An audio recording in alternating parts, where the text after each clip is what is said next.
같이 말씀 읽을 때 하나님의 음성을 들으시길 바랍니다.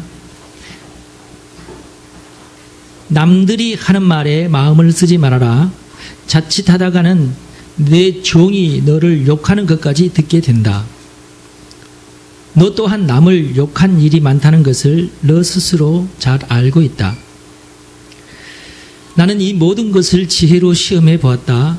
내가 지혜 있는 사람이 되어야지 하고 결심해 보았지만 지혜가 나를 멀리 하더라. 지혜라는 것이 무엇인지 너무도 멀고 깊으니 누가 그것을 알 수 있겠는가? 그래도 나는 한 곳으로만 정신을 쏟아 보았다. 지혜가 무엇인지, 사물의 이치가 어떤 것인지를 연구하고 조사하고 이해하려고 하였다. 사악이 얼마나 어리석은 일이며 우매가 얼마나 미친 일인지를 깨닫는 데에 정신을 쏟아 보았다.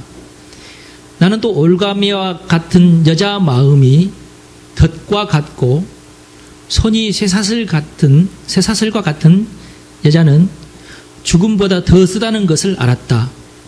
하나님을 기쁘게 해드리는 남자는 그런 여자를 피할 수 있지만 죄인은 그런 여자에게 걸려들고 말 것이다. 보아라, 전도자가 말한다. 내가 깨달은 것은 이것이다.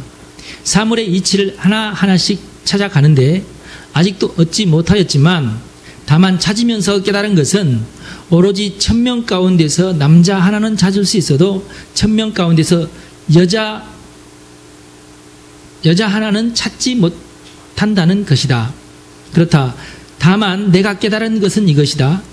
하나님은 단순하게 만드셨지만 우리가 우리 자신을 복잡하게 만들어 버렸다는 것이다. 아멘. 마지막 구절이 제일 중요한 구절입니다. 하나님은 단순하게 만드셨지만 우리가 우리 자신을 복잡하게 만들어 버렸다는 것이다. 말씀의 은혜가 되시기를 바랍니다. 우선 우리 전도서는 솔로몬이 지은 책인데요. 전도서는 제가 상상해 볼 때에 솔로몬이 마음이 몹시 상해서 지은 책입니다. 그래서 전도서에는 특별히 부정적이고 어떤 죽고 싶은 그런 이야기들이 많이 기록되어 있어요. 특별히 여자의 마음을 묘사한 오늘 본문과 같은 부분은 지나치다 할 정도로 좀 부정적입니다. 여자분들이 오늘 본문에서 상처가 되지 않기를 바랍니다. 상상을 그렇게 하세요. 아마 당시 솔로몬이 부부 싸움 중이었을 것이다. 이렇게 상상하면 될 것 같아요. 저는 솔로몬이 생각하는 것처럼 이렇게 여자를 이렇게 좀 부정적으로 생각하지는 않습니다. 저는 여자들을 굉장히 긍정적으로 생각하고 귀하게 여깁니다. 우리 교회에 출석하시는 모든 남자들이 그렇게 되시기를 바랍니다. 하지만 우선 우리가 이 솔로몬의 경고로 인해서 심사숙고할 수 있게 되어서 얼마나 참 다행인지 모릅니다. 특별히 오늘 본문에 보면은 하나님을 기쁘시게 하는 것에 대해서 나옵니다. 이게 아주 큰 지혜입니다.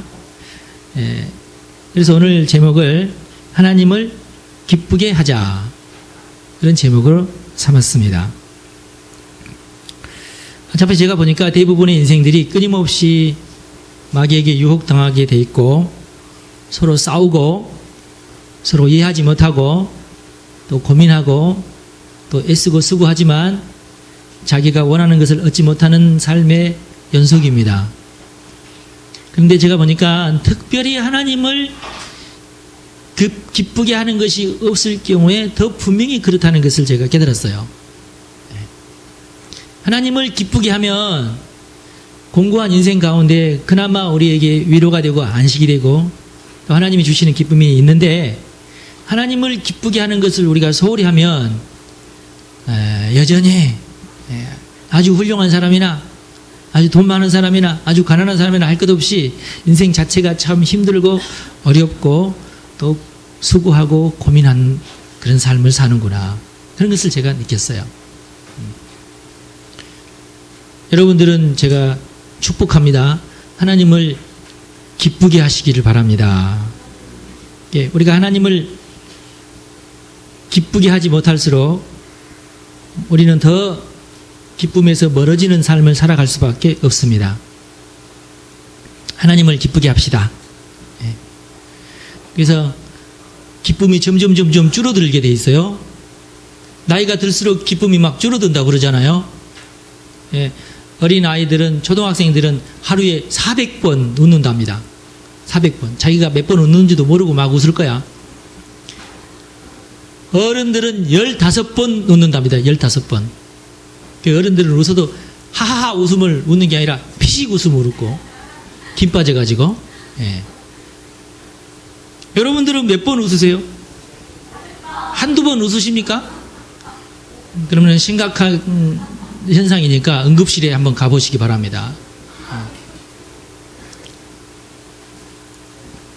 그래서 초라한 기쁨의 조각들을 모아가지고 아주 작은 기쁨으로 겨우 연명해가는 사람들, 그런 사람들이 혹시 있으시면 그분들을 위로하고 축복합니다. 여러분의 기쁨이 커지기를 바랍니다. 마치 성냥팔이 소녀가 성냥을 가지고 그걸 가지고 손을 따뜻하게 쪼이겠다고 하는 것처럼 기쁨의 조각들만 있어가지고 그것들을 겨우 모아가지고 그것으로 연명하는, 얼마나 불행한 삶입니까?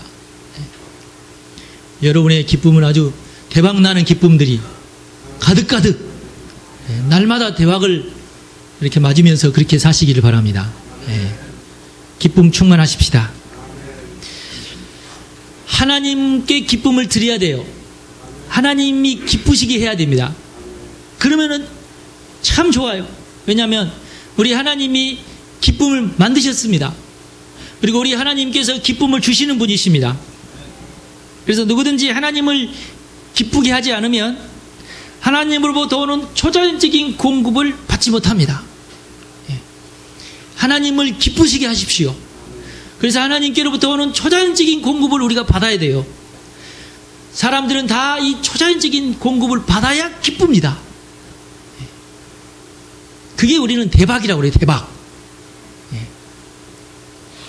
기본적인 기쁨이 있어요. 사람이 태어나면서부터 죽을 때까지 하나님께서 우리 신체 가운데 항상 엔돌핀이 돌아다니게끔 그렇게 우리를 만들어 놓으셨습니다.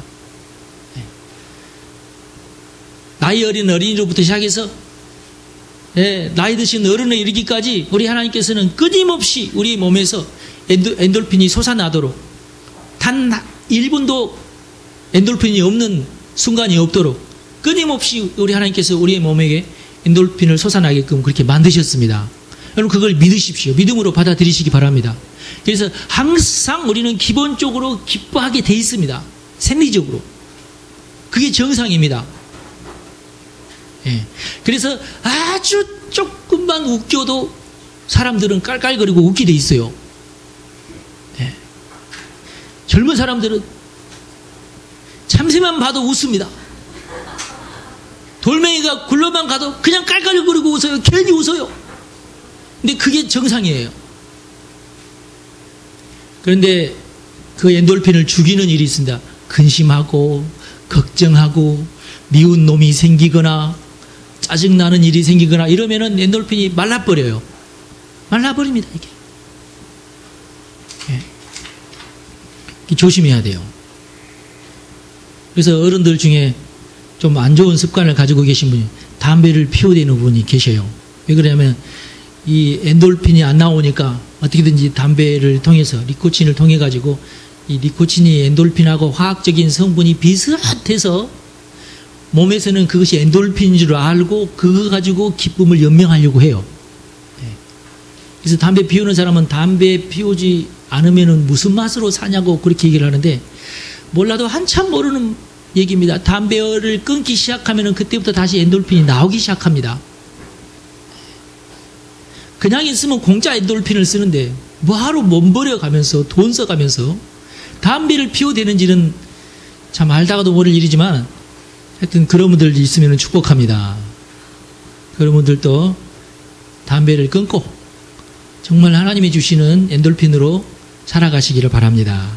그러면 돼요. 저는 그동안 오래도록 한 가정을 상담을 해왔는데요. 최근에 이 가정이 하나님을 기쁘게 하는 일을 결단하는 일이 있었습니다. 부부 관계가 아주 심각해져 가지고 이혼 위기에 놓여 있고 이미 이제 법원에다가 이제 이혼소를 제기한 그런 상황이고, 그래서 남편이 화가 나가지고 나도 맞고소를 하겠다 해가지고 지금 맞고소까지 이제 간 이제 그런 상황이에요. 그래서 이분들이 막 그 문자를 보내오고 막 글을 써가지고 저한테 막 보내고 자기들을 항변하려고. 이 얘기 들어보면 이 얘기가 맞는 것 같고, 이 얘기 들어보면 이 얘기 맞는 것 같고, 그리고 너무너무 치사하다는 것을 제가 별것도 아닌 거 가지고 서로 막 잡아먹을 듯이 이렇게 옆에서 보는 제3자는 도대체 저것이 무슨 다툼거리가 될까 하는데도 본인들은 절대 그것을 빠뜨리지 말라고, 그것은 너무너무 심각한 일이라고 하면서 저한테 이렇게 해서 이제 이게 참 너무너무 힘들었어요. 아, 이렇게 가다가는 정말 이혼할 수밖에 없고 이 가정은 깨지겠구나. 정말로 전혀 가망이 없었습니다. 그야말로 하나님의 도움 외에는 도저히 소망이 없는 그런 지경에까지 이르게 되었습니다. 그래서 최근에 제가 아주 초강경책을 사용할 수밖에 없다고 제가 깨닫게 되었어요. 그래서 초강경책을 사용을 했습니다. 그동안 제가 누누이 얘기했지만 사실은 무시했던 말이에요. 그 말을 안 들으니까 저도 할 수 없이 다른 말 들어가면서 그럼 이것은 이게 옳고 그럼 이것은 이게 옳고 이렇게 하면서 제가 참 삼겹살 어디가 살이고 어디가 비계인지 그거 상당히 괴롭습니다. 그거. 왜냐하면 섞어진 부분이 많거든요. 예. 그런데 성실히 도와주려고 살과 기름을 나누고 있었는데 그러다 보니까 끝도 간데 없어요. 아주 끊임없이 다투고. 아, 이거야말로 마귀짓이다 이게. 그러지 말자. 그래서 내가 그랬어요. 털고 세마기를 합시다. 처음부터 합시다. 처음부터. 가장 핵심적인 문제는 두 사람이 다른 교회를 간다는 거였어요. 뭐 너 그 교회 가라 나 이 교회 가라 서로 상관 안 하면 괜찮은데 상관을 하니까 문제가 돼요. 다른 교회로 가는 것이 뭐 물론 바람직하진 않지만 서로 상관 안 하면은 또 싸울 일도 아니죠. 근데 그걸 서로 상관하니까 싸우는 일이 되는 겁니다. 그러니까 서로 각각 다니다는 말은 아니에요. 같이 다니는 것이 최고 좋죠. 근데 한쪽에서는 그걸 가지고 이것은 순종에 관한 문제다, 이것은 질서에 관한 문제다 이렇게 이제 태클을 거니까 이제 문제가 되는 거죠. 그래서 제가 아내 되는 사람에게 물어봤어요. 도대체 왜 교회를 따로 가느냐 그랬더니 그때 비로소 자기 역사를 얘기하는 거예요. 나는 교회를 지킬 사명이 있다는 거예요. 왜 그런 생각을 했냐. 옛날에 내가 어떤 교회를 섬기다가 이 교회가 풍지박산이 날 그런 경우가 있었는데 그때 내가 교회를 지키면서 기도하면서 끝까지 했더니 교회가 회복이 되더라. 그런 경험담을 얘기를 해요. 아, 그때부터 이 사람이 이제 무슨 생각을 했냐면은 교회는 떠나지 말고 교회를 지켜야 된다. 이게 이제 들어온 거예요. 근데 그게 이제 자기 의미다. 그래서 그 교회를 떠난 남편을 비방을 하면서 당신은 잘못했어. 그게 올바른 신앙이 아니야. 아내가 남편을 따라서 교회를 옮겨야지. 어? 남편에게 순종하지 않은 당신이 하나님의 명령을 어기는 거야. 이렇게 됐어요, 여러분. 두 사람이 십계명을 어기는 것도 아니고 두 사람이 간음한 것도 아닌데 별것도 아닌 거 가지고 싸워서 이혼까지 가게 됐습니다. 이런 기가 막힐 일이 있어요, 세상에. 그래서 잡다한 것은 다 집어치우고 그러면은 딱 한 가지만 하자. 마지막으로 한 가지만 하자. 그리고 제가 이제 설명을 잘했어요. 당신이 이렇게 해야지만이 소송에서 이긴다. 이렇게 제가 이제 남편이 공격하는 것은 딱 그거 한 가지고 남편은 나머지 잘못한 것이 너무 많았거든요. 근데 남편이 자기가 잘못한 것을 다 가지고 얘기를 하면은 자기가 틀림없이 소에서 질 것 같으니까 이제 교회에 이제 따로 가는 걸 그걸 막 집중적으로 공격을 하는 거예요. 그래서 당신이 이길 수 있는 길은 단 하나밖에 없다. 남편이 다니는 교회로 다녀라. 아, 그렇게 하겠대. 당장 가라. 그랬더니. 아니, 그러면은 그 계약서에 사인을 해주면은 내가 옮기겠다. 당장 가라. 아, 그러면은 다음 주에 가겠다. 이번 주부터 가라 해가지고 지난주에 간 겁니다, 사실은. 그래서 12시 다 돼가지고 전화가 왔더라고요. 오전 예배는 우리 교회 다니고 오후 예배 가겠다. 오전 10시부터 11시부터 가라. 오전 예배부터 가라. 다행히 그분이 100% 순종을 했습니다. 네. 그리고 제가 이렇게 얘기했어요. 절대 고개를 꼿꼿이 들고 가지 마라. 죄인인 것처럼 하고 가라. 목사님에게 절대 고개 들지 말아라. 목사님 죄송합니다. 그동안 제가 순종하지 못했습니다. 그리고 더 중요한 것은 하나님 앞에 회개해라. 하나님 앞에. 내가 왜 남편을 따라서 교회를 옮기지 못했던가를 회개해라. 차라리 할 바에 아주 그냥 정확하게 100% 해라. 그랬더니 알겠다고, 할 바에는 내가 그렇게 하겠다고 해가지고 제가 하라는 대로 다 했어요. 100% 다 했어요. 남편이 할렐루야를 외치고 그 주간 안에 이틀을 지난 다음에 아내가 원하는 돈을 다 주었습니다. 아내가 원하는 돈을 다 줬어요. 물론 이제 3일 후에 이제 남편이 후회를 하고 내가 왜 이런 짓을 했던가 그 돈 돌려줄 수 없겠느냐 막 이렇게 하고 그렇게 됐지만은 예. 그래서 일단은 지난 주간에 완전히 소를 다 취소를 하고 두 사람이 법원에 가가지고 남편도 취소를 하고 아내도 취소를 하고 이게 됐어요. 예. 잘 됐어요. 근데 이제 그만 내가 일주일 동안 못 챙겼더니 어제 전화가 와서 뭐라고 그러냐면은 계약서를 받지는 못했대요. 다 이제 아내가 원하는 돈을 받고 그다음에 뭘 해주고 이게 제 세부사항인데 그 세부사항까지 좀 얻었으면 쓰겠는데 그걸 못했다는 거예요. 그래서 내가 그리고 이제 돈을 달라고 하고 막 이런 이제 좀 치사하게 또 치사 작전으로 지금 나가고 있어요. 이미 서로 다 취소를 해버리고 그랬는데 이제 어떡하느냐 이제 공격할 것이 없잖아요 지금. 그래서 저는 이 돈에 대한 욕심이 부부관계를 지금 위협하고 있구나. 다시 이걸 제가 알고 그러면은 다시 제가 코칭을 했어요. 남편에게서 받은 돈의 10분의 1을 떼어서 오늘 바로 11조를 해라. 그래서 은행 뭐 닫았니 어쩌니 뭐 다음 주에 하면 또 그런 얘기도 하더라고. 그래서 무슨 짓을 해서라도 오늘 해라 오늘. 그래서 오늘 했을 겁니다 아마. 예. 하나님에게 기쁨을 먼저 드리십시오. 예. 그러면은 하나님께서 초자연적인 공급을 우리에게 하십니다. 예. 그래서 제가 아주 그것도 이제 헌금하는 것도 제가 세밀히 코칭을 해서 이렇게 해라. 그리고 목사님에게 가서 이렇게 말씀을 드려라. 그리고 오늘 저녁에는 이렇게 해라고 제가 쭉 얘기했는데 아마 그렇게 다 할 것 같아요. 예. 그 안에는 그 돈을 한 푼도 쓰지 않고 지금 언제 어디 될지 모르니까 이걸 쓰면 안 된다. 이런 생각만 하고 있었지 헌금할 생각을 않고 있었어요. 그래서 제가 헌금하니까 이분이 깜짝 놀라면서 그럼 그렇게 하겠다고. 일단은 그렇게 됐어요.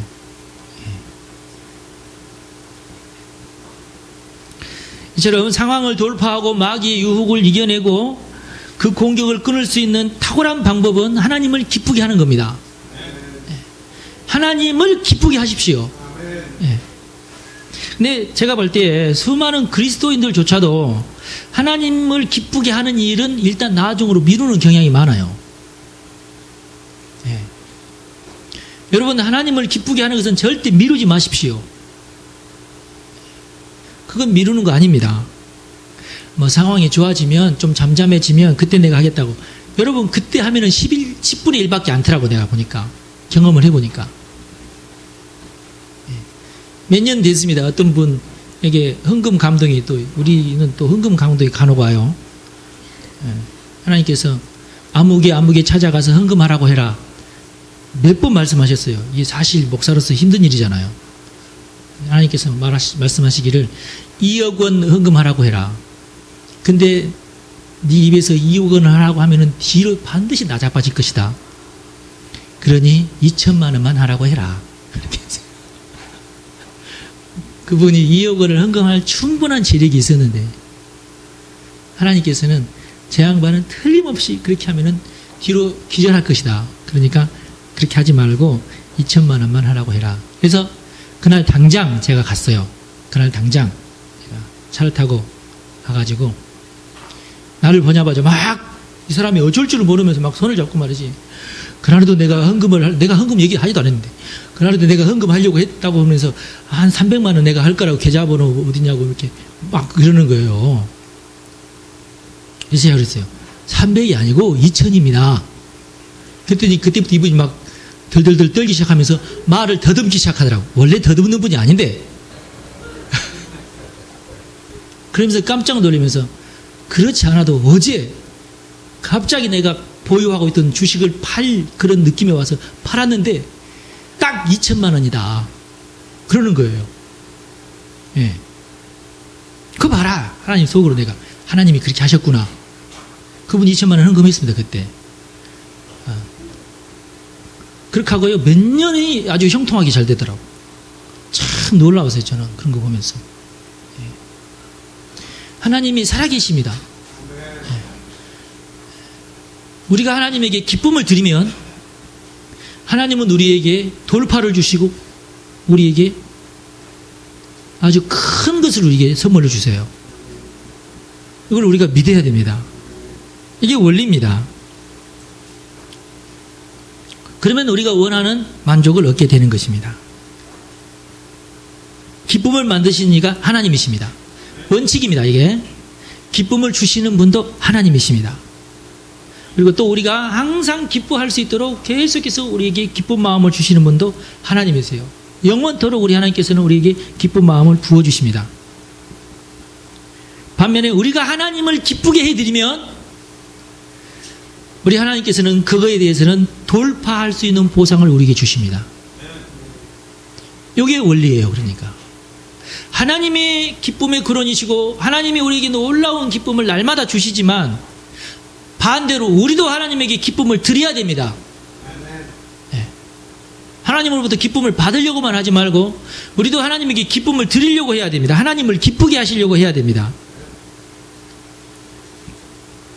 그러면은 여러분들이 더 큰 기쁨을 얻게 되는 것입니다. 또 우리가 아까 읽은 마지막 절에 보면은 하나님께서는 우리를 단순하게 만드셨다고 기록하고 있습니다. 의사들의 말에 의하면 인간이 만족하게 되는 데는 간단하게 세 가지가 있다고 그러더라고요. 첫째, 잘 먹으면 만족하다. 잘 먹으시기 바랍니다. 예. 반찬 먹으면서 깨작깨작 한다고 그러죠. 먹을까 말까. 먹더라도 조금만 먹고. 이렇게 하지 마시고 펑펑펑 잘 드십시오. 사람이 얻는 만족 가운데 먹는 기쁨이 아주 중요하답니다. 의사들의 말입니다. 의사들의 말. 다이어트 한다고 조금씩 드시는 분이 있는데 기쁘지 않습니다, 여러분. 그게 행복한 거 아니에요. 의사가 하시는 말씀 잘 들으십시오. 하루 3끼 꼬박꼬박 잘만 먹으면 절대 살 안 찐답니다.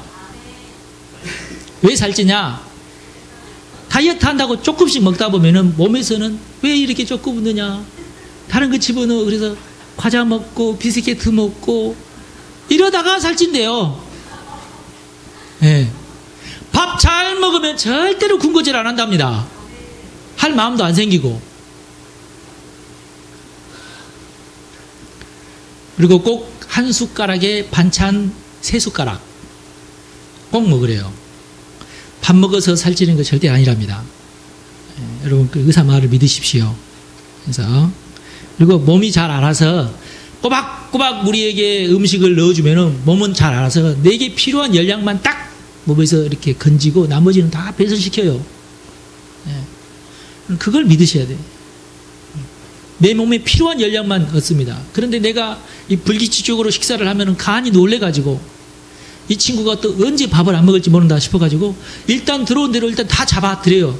영양분을. 그래가지고 좀 남잖아요. 그러면 빨리 지방으로 만들어가지고 배에다가 허벅지에다가 그걸 쌓아놓습니다, 여러분. 왜 쌓아놓은지 아세요? 규칙적으로 식사를 안 해서 그렇습니다. 여러분, 제 말이 아니고 의사 말입니다. 저도 다 책에서 다 들은 말이에요. 네. 하여튼 행복하고 맛있게, 아유, 그만 먹어도 되겠다 할 정도로 여러분들이 잘 먹으시기 바랍니다. 그게 첫 번째 기쁨이랍니다. 두 번째, 잘 배설하면 된답니다. 그거 이상 좋은 것이 없대요. 두 번째. 세 번째 기쁨, 잘 자랍니다. 잘. 충분히 잘 주무십시오. 잠 중에 최고의 잠은 깊은 밤에 자는 것입니다. 우리 학생들, 깊은 밤에 눈 뜨고 이렇게 막 12시 가까워지는데도 눈이 동글동글해. 절대 기쁘지 않답니다. 낮에 자는 것 안 기쁘답니다. 깊은 밤 깊이 주무십시오. 요거 세 가지만 하면은 하여튼 모든 사람이 기쁘답니다.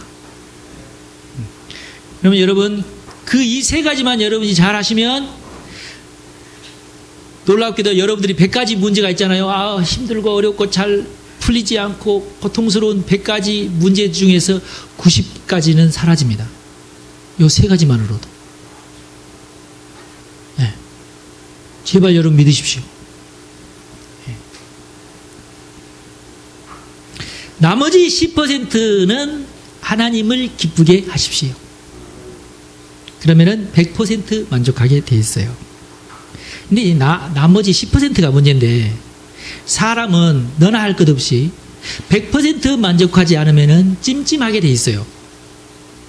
그게 사람입니다. 그래서 의사가 말한 세 가지를 다 해도 여전히 100%까지는 만족이 안 오게 돼 있습니다. 그래서 찜찜해요, 기분이. 이 찜찜한 20%를 어떻게 채울 수 있느냐? 하나님에게 기쁨을 드리면 10%가 채워져요. 다시 얘기해서 다른 사람을 기쁘게 해야지 나머지 10%가 채워지는 것입니다. 나만 기쁘게 하려고 하면 절대 채워지지 않습니다. 왜냐?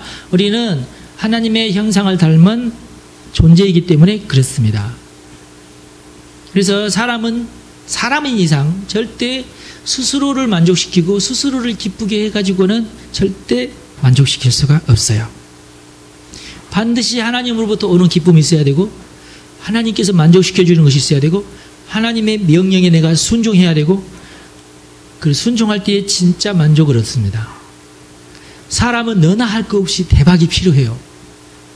사람은 너나 할 것 없이 큰 기쁨이 필요합니다. 근데 그 기쁨은 우리가 하나님을 기쁘게 할 때만 오는 거예요. 그럼 이 원리를 우리가 잘 깨닫고 있으면 좋습니다. 여러분, 식구가 4명 있으신 분은 3명 내비두고 나 혼자 기뻐야 되겠다 이런 생각 하시는 분은 절대 평생을 가도록 기쁨은 못 얻는다는 것을 꼭 잊지 마시기 바랍니다.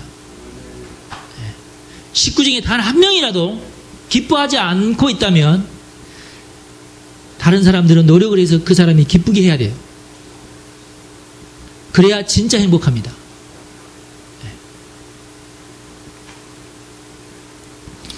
이런 원리를 무시하고 나름대로 만족을 얻으려고 갖은 애를 쓰다 보면 솔로몬처럼 됩니다.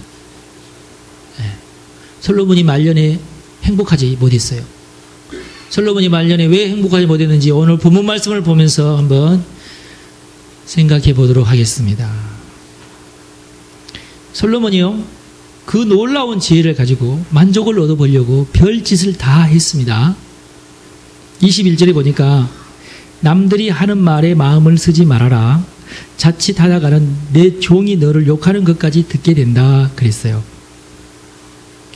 심지어 그 지혜를 가지고 남들이 하는 말에 지나치게 마음을 사용하는 것도 자기를 복잡하게 만든다 그런 뜻이지요.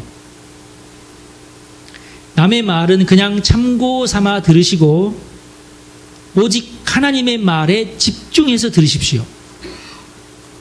그러면은 행복해요. 그러면은 사람이 단순해지고 복잡해지지 않습니다.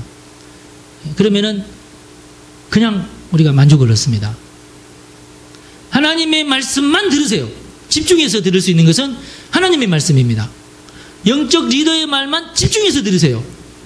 나머지 주변에 있는 사람은 그냥 참고 삼아 들으세요. 예. 안 그러면은 네가 복잡해질 것이다. 그런 뜻이죠. 그 다음에 23절에 보니까 나는 이 모든 것을 지혜로 시험해 보았다 그랬고, 내가 지혜 있는 사람이 되어야지 하고 결심해 보았지만 지혜가 나를 멀리 하더라 그랬어요. 아니, 세상에서 제일 지혜로운 사람이 이런 말 하면 어떡하자는 얘기예요.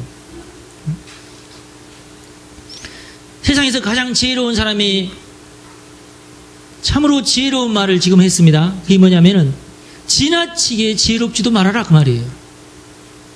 말장난같이 들릴지 모르지만 아주 중요한 말씀입니다. 지나치게 지혜에 의존하지도 말아라 그 말이에요. 지혜가 너무너무 좋은 것인데 지혜에 치심하지 말아라 그 말이에요. 지식이 너무 좋은 것인데 지식에 너무 치심하지 말아라 그 말이에요. 여러분, 제가 경험하면서 얻은 것이 뭐냐면 지혜를 얻는 것이 답이 아니라 순종하는 것이 답입니다. 예. 아까 제가 부부 얘기를 제가 예로 들었죠. 제가요, 몇 년을 누누이 남편 가는 교회 가면은 안 되겠니? 남편 교회 가면 안 되겠니? 그러면요, 별별 가지 말을 가지고 왜 안 된다는 얘기를 저한테 막 많이 했어요. 도무지 그거 안 들어요. 도무지. 네. 그리고 자기가 남편 꼭대기 위에 앉아있고, 목사님이 아무리 설득을 해도 목사님이 몰라서 하는 말이라고 그렇게 얘기하고 그랬어요. 근데 이제 결국은 이제 가정이 깨지려는 순간 내가 그 얘기를 다시 했을 때 알겠다고, 내가 순종하겠다고 그랬어요. 순종. 내가 지혜롭게 하지 않고 그냥 순종하겠다고 했어요. 순종하겠다고. 여러분, 그러자 문제가 팡 하고 깨지고 없어져 버렸어요. 이 사실을 우리가 잘 깨달아야 돼요. 지혜가 소중하지만 거기 치심하면 안 됩니다. 지혜롭다고 해서 모든 문제가 다 사라지는 것도 아니에요. 순종할 때 문제는 사라집니다. 그 다음에 24절에 보니까 지혜라는 것이 무엇인지 너무도 멀고 깊으니 누가 그것을 알 수 있겠는가 그랬어요. 아니, 지혜로운 사람이 이 말 하면 어떡합니까? 예? 자기가 해보니까 지혜를 가지고 더 지혜롭게 해보고 더 지혜롭게 해보려고 하니까 끝도 없고, 그리고 오리무중이고 도대체 결론이 안 나더라 그 말이에요. 요즘 학자들이 이 말씀에 공감을 할 겁니다. 요즘 학자들, 특별히 요즘 물리학자들, 대부분 요즘 학자들은 보이지 않는 것을 다루고 있어요. 옛날에는 그래도 물리학이 보이는 것을 다루고 실험도 하고 좋았잖아요. 요즘 실험실은요, 보이지 않는 것을 막 실험하다 보니까 아주 얼마나 웃긴지 몰라요.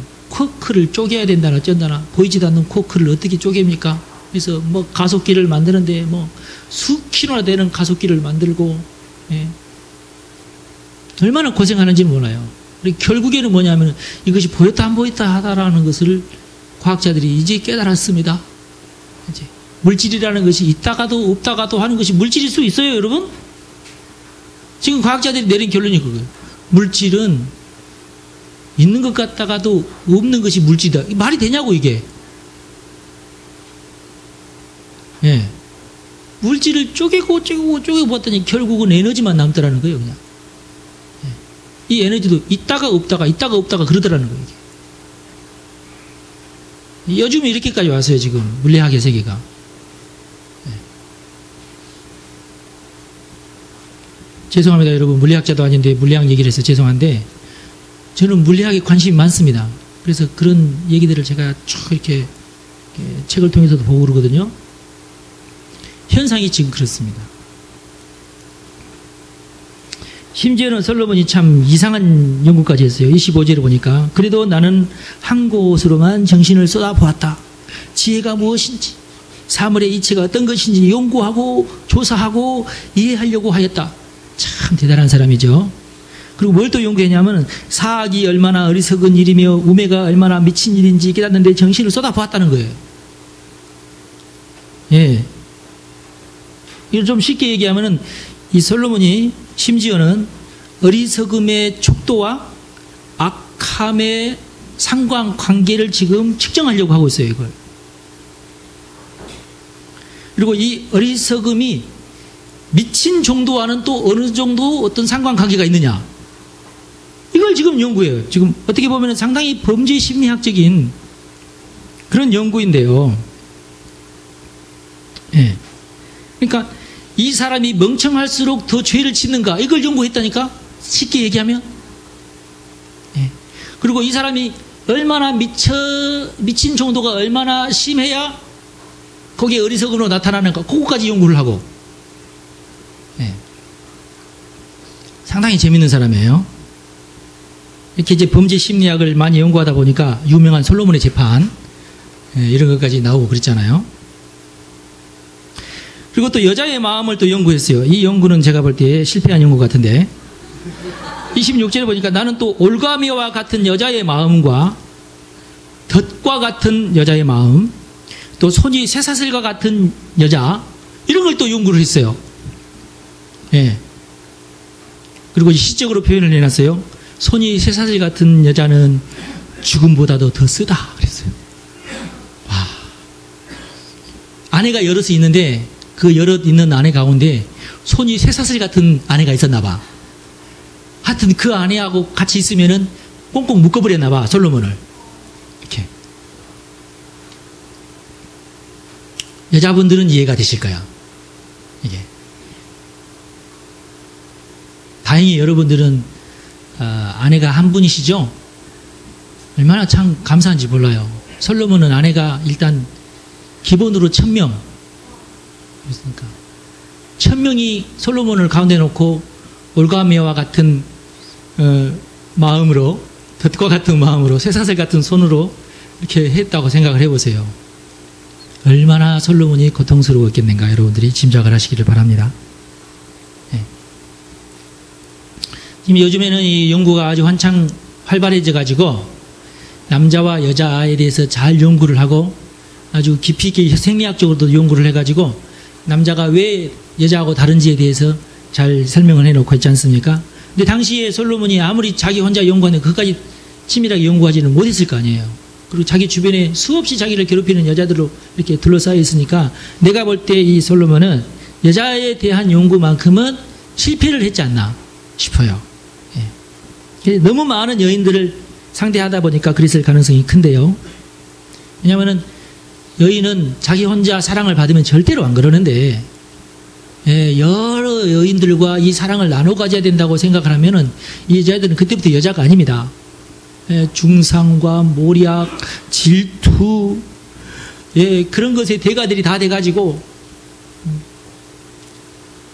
이 솔로몬이 그 모든 여자들의 마음을 다 만족시키려고 하니까 얼마나 지치겠습니까? 한 남자는 한 여자만 만족시킬 수가 있습니다. 여기 진리입니다. 혹시 어떤 남자 가운데 나는 여럿을 거느릴 수도 있어, 제발 참으시기 바랍니다. 빨리 죽어요. 빨리 늙습니다. 네. 너무너무 그 마음을 맞춰주기가 너무 힘들어요. 한 여자만 만족시키시기 바랍니다. 한 여자 만족시키는 것은 어렵지 않아요. 만약 솔로몬도 한 여자만 사랑했더라면 그런 평안하고 행복한 말년을 즐길 수 있었을 것입니다. 솔로몬이 말합니다. 하나님을 기쁘게 해드리는 남자는 그런 여자를 피할 수 있다 그랬어요. 근데 말년에 하나님을 기쁘시게 못 해드렸죠, 솔로몬.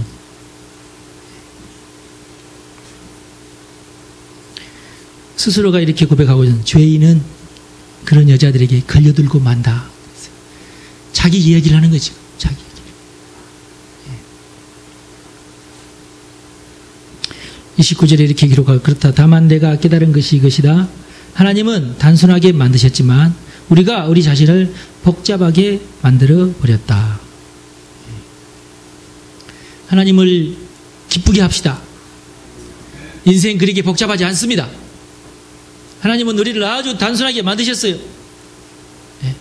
하나님을 기뻐하시면은 굉장히 많은 문제들에서 여러분들이 해방됩니다.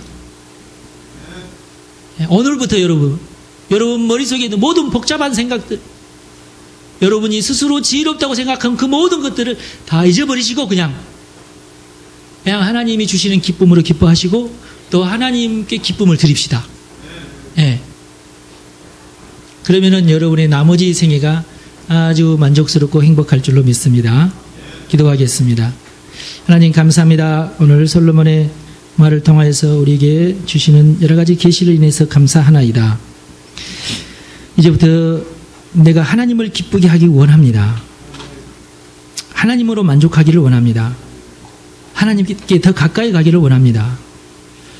하나님, 날마다 우리에게 하나님의 말씀으로 채워주시고 하나님의 말씀으로 만족케 하여 주옵소서. 이 시간 우리 성도들을 축복합니다. 성령님 임하시고 기름 부어 주십시오. 모든 복잡한 생각들을 예수의 이름으로 몰아냅니다. 다 떠나갈지어다. 단순한 생각을 주십시오. 하나님이 주시는 생각만 우리에게 허락하여 주옵소서. 우리 주 예수님의 이름으로 기도하옵나이다. 아멘.